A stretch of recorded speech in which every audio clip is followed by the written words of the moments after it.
Hola, buenas tardes. Buenas tardes, noches, ya a las 7 de la tarde acá en la Argentina, casi 7 y cuarto. Hoy es 25 de marzo. Bueno, ayer fue 24 de marzo y se cumplieron 50 años del golpe cívico, militar, eclesiástico, pro-imperialista, pro-patronal, eh, golpe genocida, golpe contrarrevolucionario, golpe clasista pero de parte de los sectores del poder concentrado, del poder transnacional, del poder incluso también de la burguesía local, tanto local como imperialista, del 24 de marzo de 1976, 50 años de que se inició la última etapa del terrorismo de Estado, del terrorismo de Estado dictatorial, pues después podemos hablar de terrorismo de Estado también en los contextos de esta democracia burguesa, pero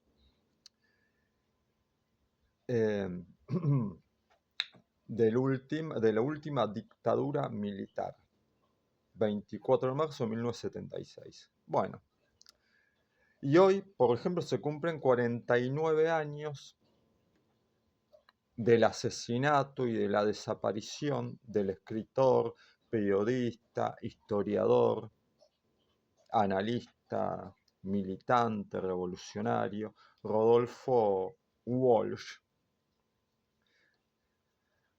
Bueno, quien justamente al año previo a cumplirse un año de esta dictadura genocida, escribió una carta a la junta genocida, a la junta militar, detallando todo lo que había sido el plan sistemático, el plan genocida, el plan económico, social de la dictadura. Bueno, vamos a hablar un poco de la dictadura. En estos tiempos es necesario hablar porque estamos bajo un gobierno apologista de la dictadura como el de Javier Milei. Un gobierno que cada 24 de marzo, que se cumple un nuevo aniversario del golpe, saca un spot pagado con los recursos del Estado. El que es tan anti-Estado, bueno, utiliza recursos del Estado, o sea, utiliza plata de la nuestra, con la nuestra, para hacer un spot apologista de la dictadura y para ya no equiparar la violencia de las organizaciones revolucionarias armadas de los 60 y los 70 con la violencia del terrorismo de Estado. Digo, como en estos 40 años se ha visto mucho, digamos, ese, ese relato de la denominada teoría de los dos demonios que busca de alguna manera justificar la represión estatal durante la dictadura y las dictaduras y los terrorismos de Estado de los 60 y de los 70 con esto, con el tema de la violencia de los grupos revolucionarios armados. Bueno, Milei directamente lo que está haciendo, el gobierno de Milei lo que está haciendo con sus SPOC es, bueno, tratar de víctimas a los ejecutores del terrorismo de Estado. Digo, a los represores. Entonces te pone un accionar de los guerrilleros, por ejemplo, de las organizaciones revolucionarias guerrilleras armadas, eh, digo,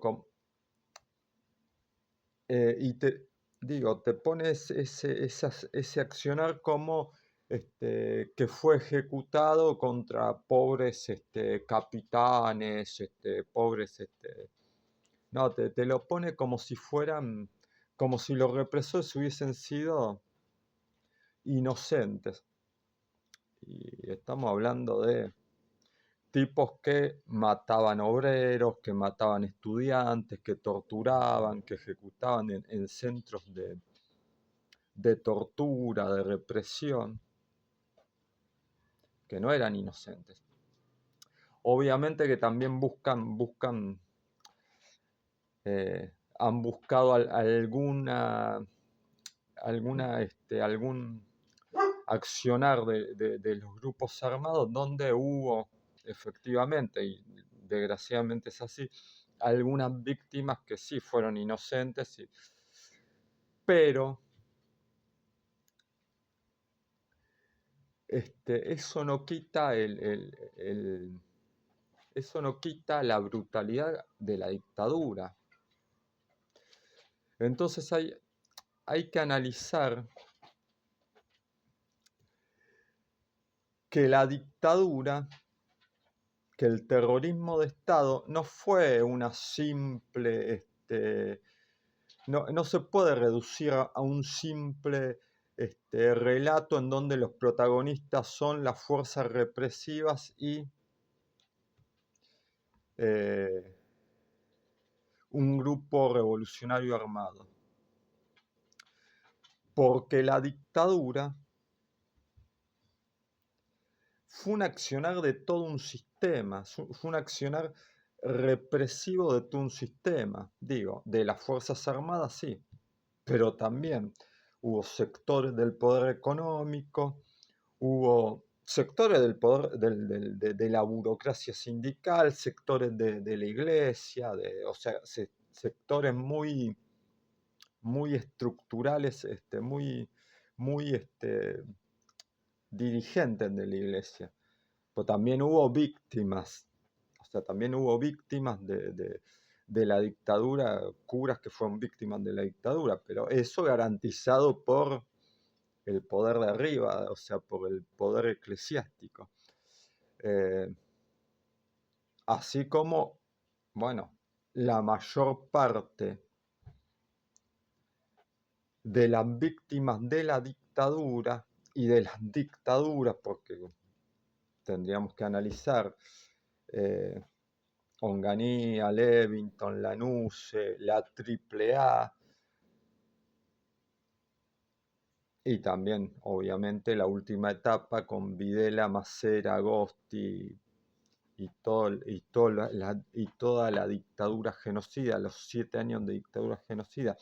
Bueno, la mayor parte de los desaparecidos, de los torturados, de los encarcelados, de las víctimas, fueron la clase obrera.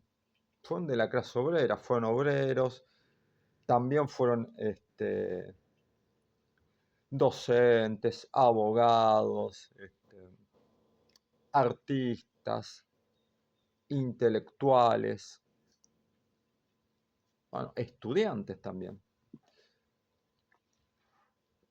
Estudiantes que luchaban por el medio boleto, por ejemplo. Digo, pero para garantizar, por ejemplo, la represión de la clase obrera, también hubo sindicalistas cómplices, burócratas sindicales cómplices, así como hubo sindicalistas que murieron víctimas de la represión que eran combativos, eran clasistas, eran combativos. Delegados de bases que murieron por la represión. Y ahora, esta represión comenzó previo al golpe. Por ejemplo, podemos poner el caso de Operativo Independencia, que el pretexto era la guerrilla, no era el accionar del PRT, de montoneros, en fin. Ese era el pretexto. Pero en Tucumán, con el Operativo Independencia, los mayores asesinatos se produjeron contra la clase trabajadora, contra la clase obrera. Y, por ejemplo, hubo un caso en nuestra provincia, en nuestra región, en Villa Constitución, entre los años 74 y 75, una lucha de clase muy fuerte llamada el Villazo, en las fábricas de Villa Constitución. O sea, los sindicalistas combativos y los trabajadores con toda su combatividad, encabezaron una lucha de clases contra las patronales, pero también contra la burocracia sindical. Bueno, ¿cómo le respondió la clase dominante a esa lucha?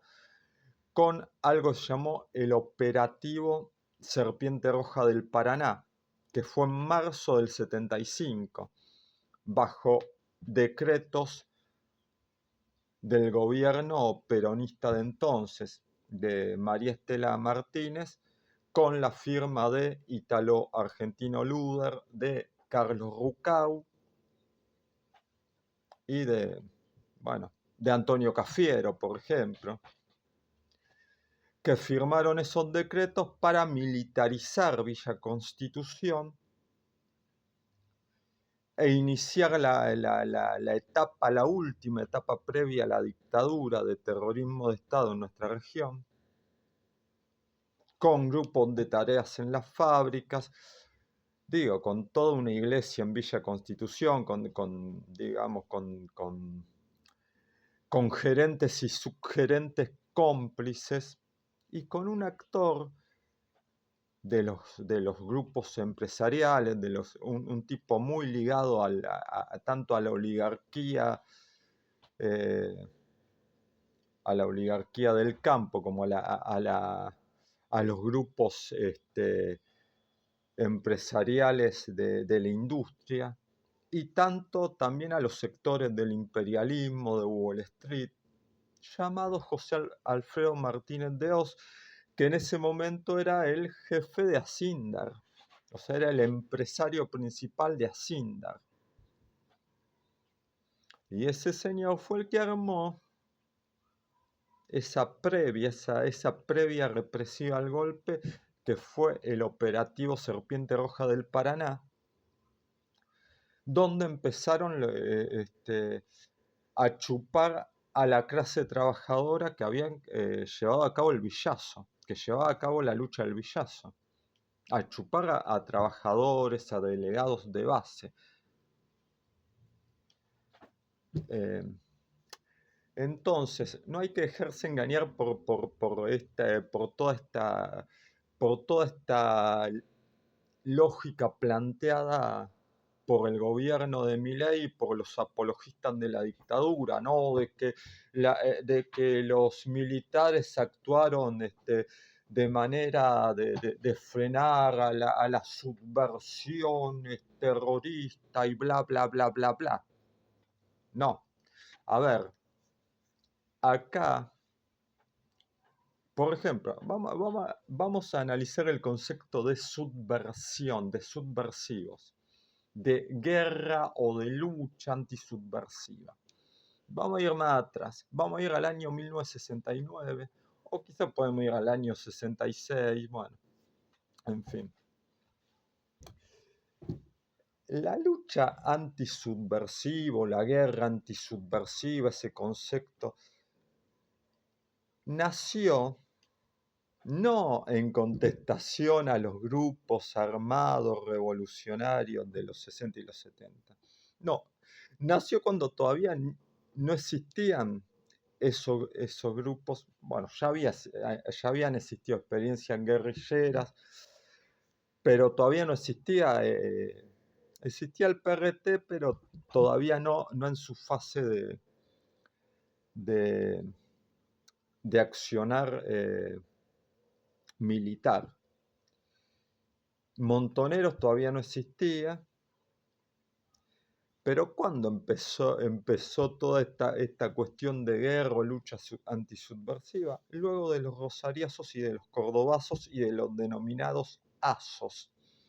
Digo, luego de esas grandes movilizaciones estudiantiles y obreras a lo largo del país,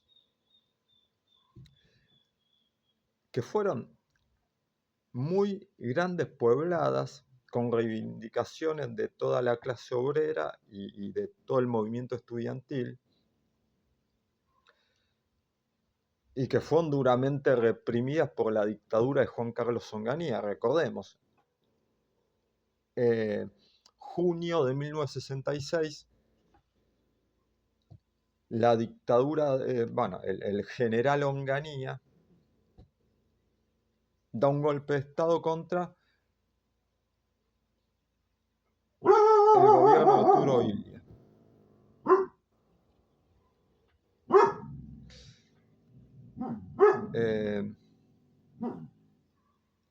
Bueno, ahí empieza la dictadura de Onganía, que meses más tarde interviene las universidades, por ejemplo. Interviene las universidades públicas, echando a bastonazos a estudiantes, a profesores, bueno, a científicos. Se provoca una fuga de cerebros. Bueno, en el año 69 se dan luchas reivindicativas del movimiento estudiantil y de la clase obrera. El movimiento estudiantil a lo largo del país se empieza a movilizar porque empiezan a reprimir y asesinar a jóvenes estudiantes que se manifestaban por sus derechos como estudiantes. Bueno, acá se dio el primer rosariazo, que fue básicamente estudiantil, después también se fue sumando la clase obrera. Bueno, en mayo del 69, una semana después de ese primer rosariazo, vino el cordobazo, que fue un movimiento obrero que encabezó un sindicalista clasista como Agustín Tosco. Bueno, también estuvo la CGT de los Trabajadores con Ongaro. Bueno, ahí algo tuvo que ver un intelectual en algunos panfletos políticos que se llamó Rodolfo Walsh, que ya lo nombramos, hoy se cumple el aniversario de su asesinato. Y en septiembre del 69 se da el segundo rosariazo, que fue un rosariazo proletario. O sea, una movilización en todo el Rosario, en todo el Gran Rosario, en muchos barrios de nuestra ciudad y de alrededores de nuestra ciudad, que fue el segundo rosariazo por reivindicaciones de la clase obrera. Bueno, luego de todo eso, la dictadura de Onganía empezó a deteriorarse. Finalmente se terminó yendo Onganía y fue reemplazada por Levington. Bueno, pero antes de eso vinieron los primeros decretos antisubversivos, anticomunistas, cuando todavía no había empezado el accionar de las guerrillas. O sea, los primeros decretos antisubversivos de la dictadura de Onganía se dieron en el contexto de los rosariazos y de los cordobazos y de los azos. O sea, al calor de los movimientos de lucha de clase, de lucha ideológica de la clase obrera y de la clase estudiantil y del movimiento estudiantil. Bueno,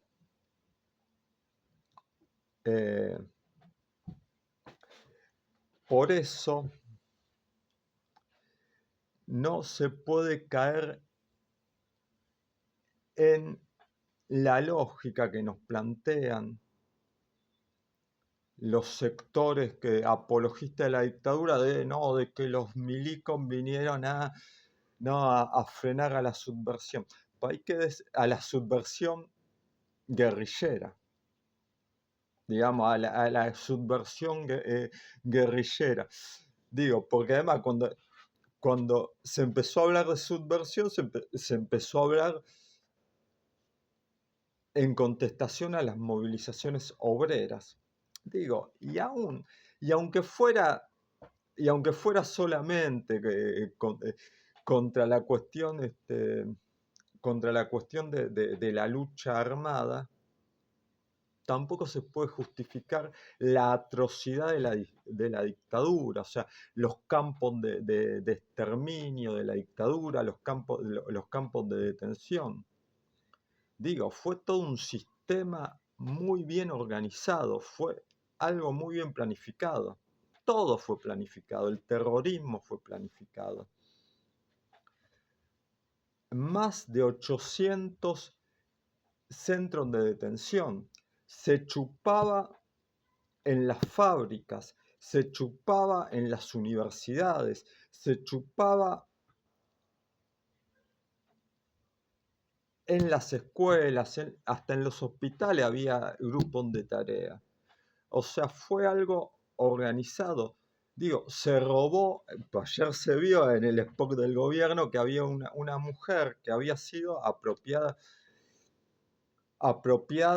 por la dictadura. Ahora, el gobierno que quiso demostrar con eso, ¿no? De que eran buenos los apropiadores. Entonces la mujer que aparece ahí dice, no, que sus apropiadores fueron buenos padres. Ahora, más allá de que el testimonio no los pone como santitos a los milicos, al contrario. Yo creo que reafirma la brutalidad de la dictadura. ¿Por qué? Porque esa mujer fue víctima de la dictadura, es una víctima. Por más que ella diga que sus apropiadores fueron buenos padres, bueno, sus apropiadores son represores, o sea, son represores. El padre de esta mujer fue un represor de la dictadura. El padre, no el padre, el apropiador de esta mujer fue un represor de la dictadura. Y los padres biológicos fueron asesinados por la dictadura. Ella nació en la ESMA. Digo, entonces lo que demuestra eso es que la dictadura fue atroz en todo sentido, porque no solamente reprimió, digo, no solamente reprimió, no solamente asesinó, no solamente desapareció, no solamente torturó, sino que apropió a niños, secuestró a niños, robó identidades, además de que tiraron gente al río, tiraron gente al mar. Fue atroz la dictadura, fue atroz en todo sentido. Pero además fue atroz el gobierno, la planificación de la miseria, como lo dijo Rodolfo Walsh hace exactamente 49 años, en la carta abierta a los genocidas. ¿Por qué? Porque lo que vino detrás de eso fue el plan del imperialismo, de los sectores del poder transnacional concentrado, del capital financiero, del Fondo Monetario Internacional, de destruir la industria nacional. Se cerraron 2000 fábricas en la dictadura con el plan de Martínez de Oz. Se instalaron, digo, todo este modelo del Fondo Monetario que hoy sufrimos, toda esta pobreza que nos impone el Fondo Monetario Internacional hoy día, que han sostenido todos los gobiernos de la democracia, comenzaron ahí. Incluso antes, cuando hablábamos de esa previa del operativo Serpiente Roja del Paraná, hay que decir que junto con eso vino el Rodrigazo, con Celestino Rodríguez. Y cuando hablamos de la dictadura, por ejemplo, la dictadura de Onganía, ahí estuvo el plan de Krieger-Bacenas. O sea, todos estos planes del Fondo Monetario, que además hay que decir, en el 55 hubo otro golpe de Estado contra el gobierno de Perón, ejecutados entre otros, ya que para seguir con esta cuestión de que no, de que la violencia la sembró los guerrilleros y bla, bla, bla, bla. Bueno, recordemos que siempre dicen que la violencia empezó cuando los montoneros remataron a Aramburu. Ahora, ¿quién carajo era Aramburu? Aramburu fue un dictador, fue un genocida, fue un tipo que firmó sentencias de muerte, fue un tipo que ejecutó a civiles y que además fue un tipo que formó parte de un golpe de Estado como el de 1955, que tuvo una previa 3 meses antes de ese golpe, donde la Marina genocida bombardeó Plaza de Mayo matando 700 civiles. Bueno, ese golpe inauguró los planes económicos del Fondo Monetario Internacional. Bueno, eso fue reafirmado por Martínez de Hoz y la dictadura de Videla con el guiño del imperialismo yanqui y del sector financiero transnacional de Wall Street. Y bueno, bajo ese modelo se cerraron 20.000 fábricas en la dictadura. Y bajo ese modelo se profundizó la desocupación, se profundizó la pobreza y se endeudó el país. Todas las transnacionales, todos los grupos cómplices de la dictadura, todos los grupos que tenían justamente grupos de tareas, represores adentro, que chupaban a los obreros, digo, en la Fiat, en la Coca-Cola, en la Ford, en la Mercedes-Benz, en los automotores Orletti, en el Ingenio Ledesma, por citar bueno, todos esos grupos se endeudaron, bueno, junto con los Martínez de Hoz, bueno, ya lo nombré a Martínez de los Pérez Compán, los Fortabat, los Macri, los Arcor, todos esos grupos se endeudaron en el mercado de capital, generaron una deuda privada, digo, los bancos, el Citibank, todo eso genera una deuda privada enorme y la deuda, que era aproximadamente 5.000 millones de dólares en 1975, pasó a 45.000 en 1983 cuando terminó la dictadura.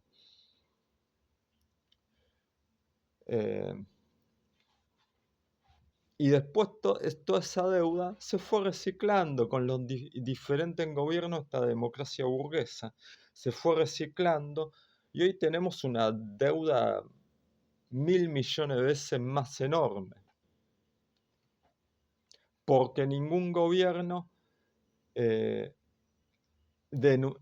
renunció a la lógica del endeudamiento perpetuo y constante que instaló la dictadura con Martínez de Hoz y con el guiño del imperialismo, de los Rockefeller, de las diferentes administraciones yanquis, del Departamento de Estado, de Henry Kissinger, de Brzezinski, que era el consejero de la administración Carter. Digo, todo el imperialismo, que también, digamos, organizó el Plan Cóndor en Chile, en Uruguay, en Paraguay, en Bolivia, en todo el Cono Sur, en Brasil. Que después lo llevó a Centroamérica, a Nicaragua, a Honduras, a El Salvador, a Guatemala. O sea, bueno, organizaron en toda Latinoamérica toda esta política represiva y toda esta política de profundizar en un modelo de hambre y de concentración del capital imperialista transnacional, tanto estadounidense, europeo y también de las burguesías locales. Bueno, en la Argentina nos generaron una deuda privada, esas burguesías transnacionales y locales, que después fue estatizada, bueno, tanto que se oponen al estatismo, bueno, bueno, estatizaron sus deudas para que el pueblo sea responsable de las deudas del capital y para que el pueblo pague con hambre y miseria todas estas deudas, que hasta el día de hoy las seguimos pagando con hambre y miseria. Digo, todo esto fue planificado por toda una estructura del poder imperialista, poder transnacional imperialista, poder del capital transnacional y capital local. Digo, el capitalismo en todo su esplendor. Mal las fuerzas represivas, más los civiles, digo, los burócratas sindicales, el poder eclesiástico, nos impusieron todo este modelo que hasta el día de hoy seguimos sufriendo. Además de todas las víctimas. Hay que decir una cosa, porque acá se habla mucho, ¿no?, del número, pues le quieren sacar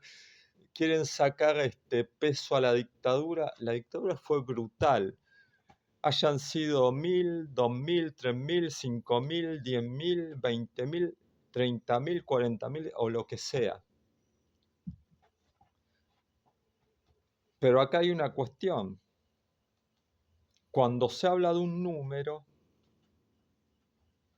que por ahí no es importante el número, pero cuando se habla del número de 30.000 o de más de 30.000, hablamos de las víctimas totales, pues hablamos de 30.000 detenidos desaparecidos. O sea, de todas las víctimas que estuvieron en centros de concentración. Ahora, también esas víctimas no solamente fueron los militantes que estuvieron en los campos de concentración, detenidos y desaparecidos. ¿Qué hay que decir? Había 800 centros de detención, que en los informes iniciales de la CONADET eran más de 300. Hoy se sabe que son más de 800 los centros de detención. Y que si uno analiza, por ejemplo, los 5 campos los 5 centros de detención más importantes, digo, la EMA y varios centros importantes más, ahí tenemos que hay más de 15.000 detenidos desaparecidos y la mayoría de esos detenidos fueron asesinados. Por eso,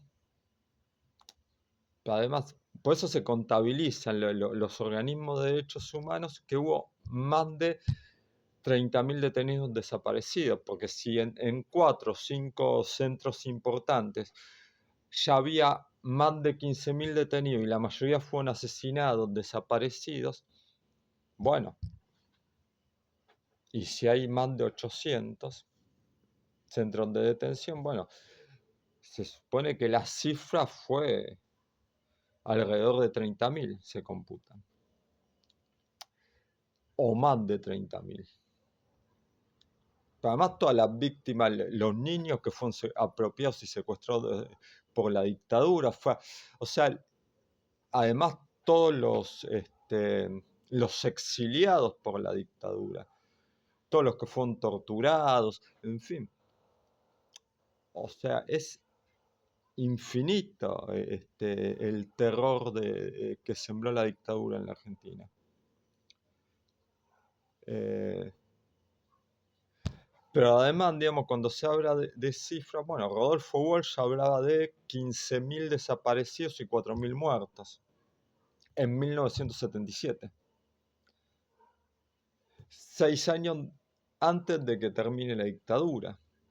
En el año 78, por ejemplo, los servicios de inteligencia de la dictadura argentina y los servicios de inteligencia de la dictadura chilena en cables, en informaciones que se pasaban, digo, informaciones de las fuerzas represivas del Plan Cóndor, hablaban de 22.000 desaparecidos en la Argentina. El Vaticano en ese entonces hablaba de 20.000. La embajada yanqui hablaba de 20.000. Digo, el Vaticano y la embajada yanqui que no estaban ajenos a la represión, al contrario, eran cómplices. Eran cómplices de la represión. Porque acá había capellanes que mandaban el poder eclesiástico que mandaba al ejército a ser cómplice de toda la masacre de la dictadura.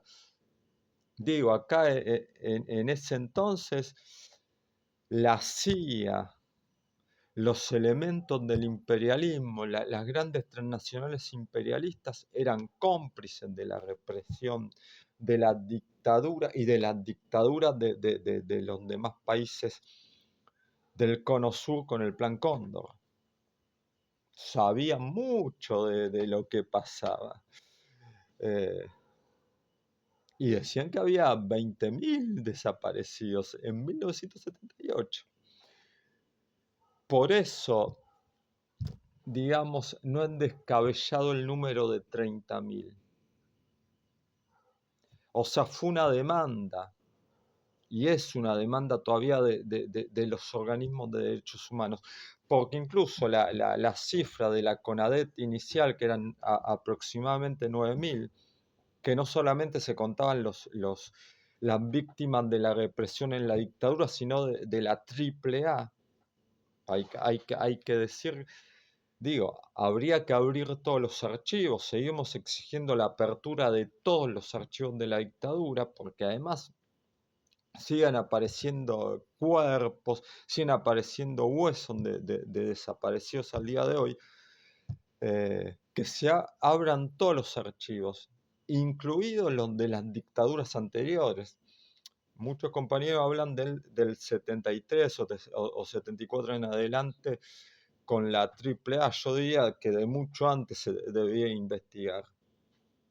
Digo, todas las dictaduras anteriores, porque el terrorismo de Estado comenzó desde muchísimo antes. Eh, entonces es necesario abrir todos los archivos justamente para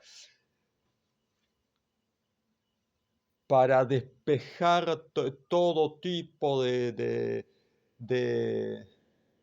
especulación sobre el número real de los desaparecidos, de los detenidos, de toda la masacre que hubo acá con la última dictadura y con las dictaduras anteriores. Es necesario seguir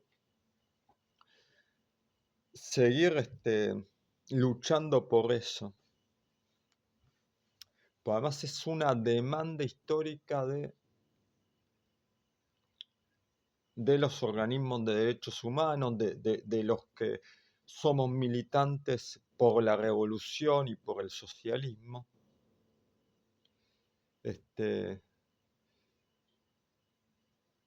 Que se abran los archivos totales de la represión, cosa que no lo hacen. ¿Saben por qué?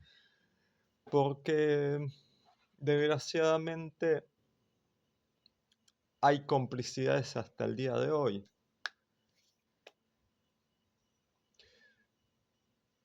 ha habido complicidades. ¿Por qué? Porque hay una cuestión también. Los partidos políticos que fueron parte de la represión. Digo, los partidos políticos, el radicalismo, el peronismo, que le brindaron su apoyo por medio de intendencias a la dictadura.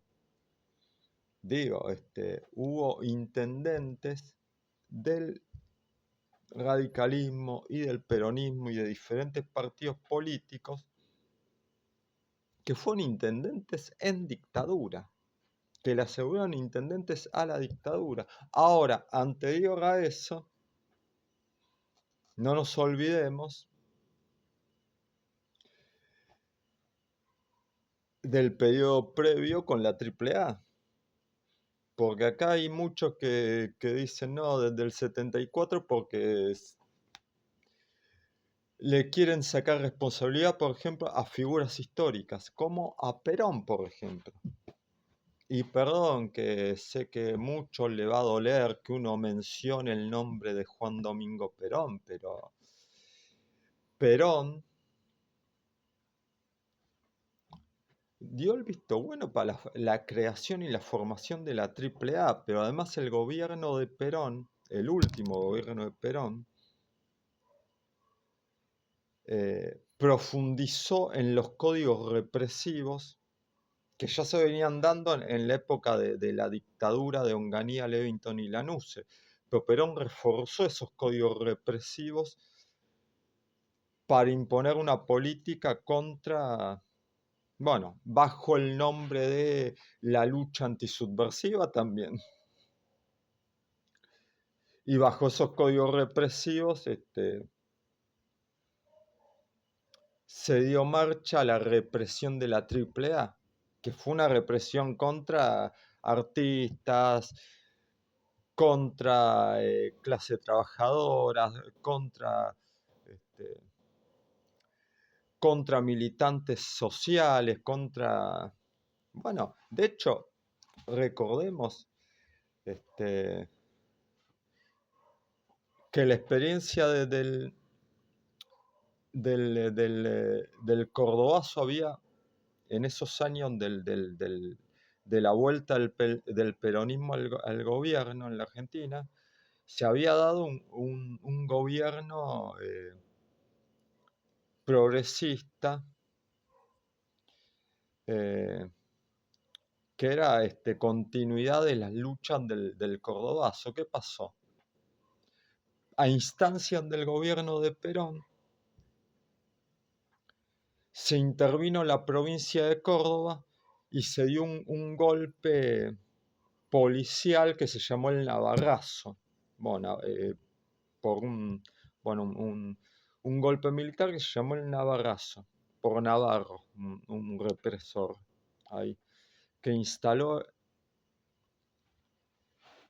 eh, el golpe el gobierno del Navarrazo que dio fin a una experiencia popular en la provincia de Córdoba. Y eso fue avalado por Perón. Entonces, estas cosas hay que decirlas también. Y no solamente reducir al gobierno de María Estela Martínez, porque acá hubo todo un contexto en donde hubo complicidades de los partidos mayoritarios al contexto represivo contra las organizaciones revolucionarias, que no estamos hablando de organizaciones revolucionarias solamente armadas, sino también organizaciones revolucionarias pacíficas, sino también de clase obrera, eh, movimiento estudiantil, artistas, intelectuales, abogados, docentes, en fin. Digo, de hecho, Videla hablaba de la subversión en su totalidad, es decir, no era solamente subversivo el guerrillero. Digo, todo, todo grupo, toda agrupación, todo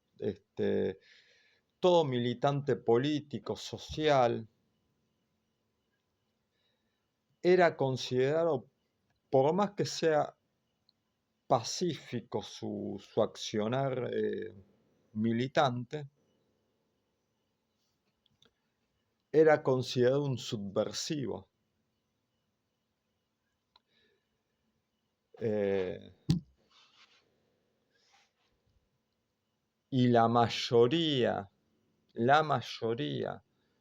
de los militantes asesinados y desaparecidos por la dictadura eran de la clase obrera. Eran de la clase obrera. Por eso fue un golpe contrarrevolucionario y también fue un golpe de clase, contra la clase obrera y también contra el movimiento estudiantil y contra el movimiento revolucionario en su totalidad. Por eso hay que decir, por memoria, verdad y justicia, 30.000 desaparecidos, detenidos, desaparecidos, presentes por la revolución, por el socialismo y contra el imperialismo y el capitalismo. Muchas gracias.